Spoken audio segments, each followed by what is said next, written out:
So May is Mental Health Awareness Month, and today we're looking at why addressing issues of mental health at work is crucially and vitally important.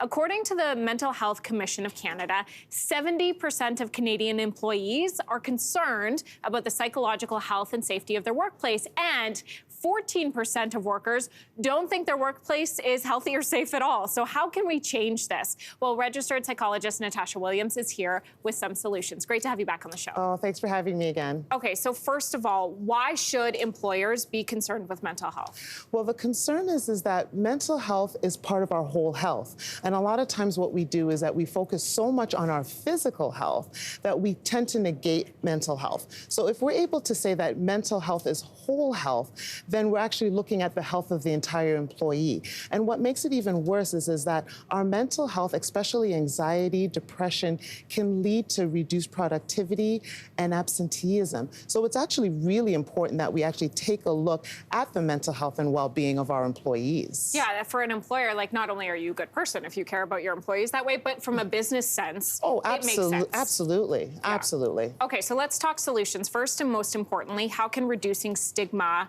help with employees, their mental health? How can employers do this, but also how can employees do this? So for employers, what's going to be so important is to reduce the stigma by helping employers understand that this is a safe space. Because a lot of times the stigma is, I feel that I'm going to have a negative reaction if I disclose that I have a mental health issue. So if I'm not feeling psychologically safe, it's not going to make any kind of sense to be able to say, you know what, I have a mental health issue, I need to get help. So the first thing that an employer needs to do is to make sure that the place is safe. And that in turn will then help employees feel that they feel safe enough to actually say something, to disclose that they have an issue, or actually even reach out for help.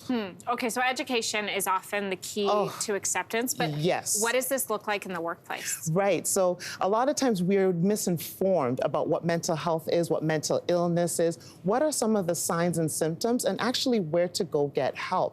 So it's going to look like things like lunch and learns, or bringing somebody in to do a talk or to train not only the management but the employees as well about what is mental health, what is mental illness, and where can I go to get help for these things. And it's nothing that has to be, swept under the rug. And that happens over time as well. That's not just a one-time learning. Thank you. Right? Yes. Because it's a practice, learning how to talk about these uncomfortable things. You don't want to talk about it because you just haven't had the practice yet. Right. And then the thing is, bring somebody in over and over again. Keep the conversation going. The more that you're able to be open and have that conversation, the less stigma that you'll have and the more comfortable that you will feel to talk about what it is whatever it is that you're struggling with. So you mentioned this at the beginning of our conversation, that workplace stresses can often make mental health worse. Yes. So how can you identify stressors in your workplace?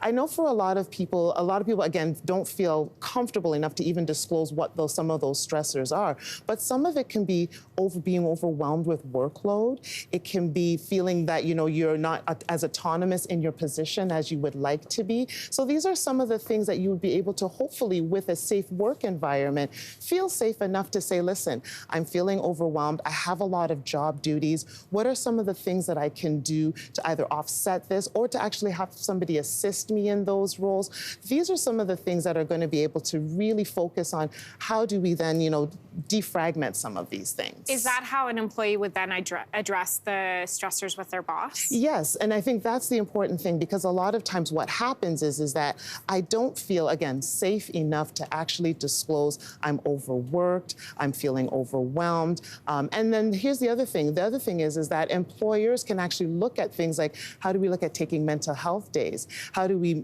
reduce the workload? How do we, sometimes have some off days where I'm able to say, okay, you know what, I'm not feeling that great. Can I either take this day off or reduce my work week and still be productive? It's being able to have those dialogues in a safe and comfortable manner so that the employer and the employee have a win-win situation. Natasha, thank you for coming on this morning. I know it's not an easy conversation for people to have, but you've given us some tools to be able to do that. Oh, thanks again. Hey, thanks for watching. If you liked this, be sure to subscribe here, or you can check out more Your Morning videos right here.